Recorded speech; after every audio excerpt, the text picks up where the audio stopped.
I think what's really great about this game, and what I'm excited about in regards to this game, is that it's sort of telling the story of Spyro from the beginning. He's actually a small purple dragon that is raised by dragonflies. He doesn't realize he's a dragon.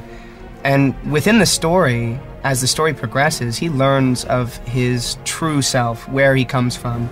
You know, that there are these elders, these kind of guardian giant dragons, and that he's one of this ilk. And throughout the game, he starts to learn more about what he's capable of as well.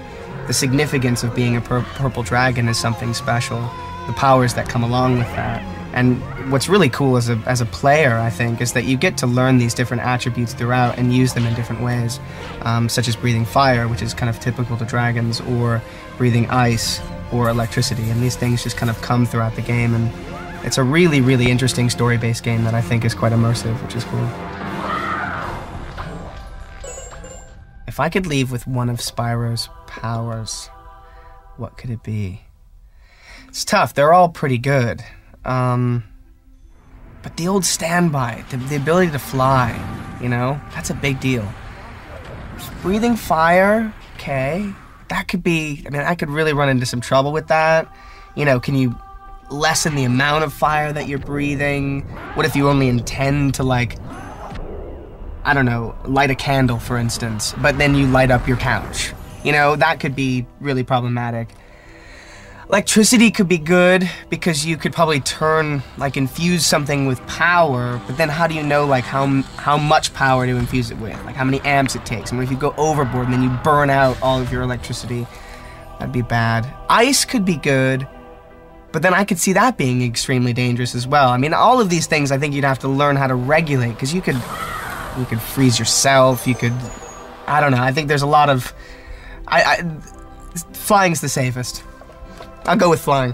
I mean, he's a character that sort of starts out entering into a world that he's unfamiliar with and taking aboard something that is kind of quite massive. It's not dissimilar from a journey that I'd taken before as someone who is embarking on something that is sort of bigger than they could conceive of, or bigger than them. I came in to do this session today, and I was told that I didn't know who the rest of the cast were, and I came in and I was told that Gary Oldman did the voice of Ignitus.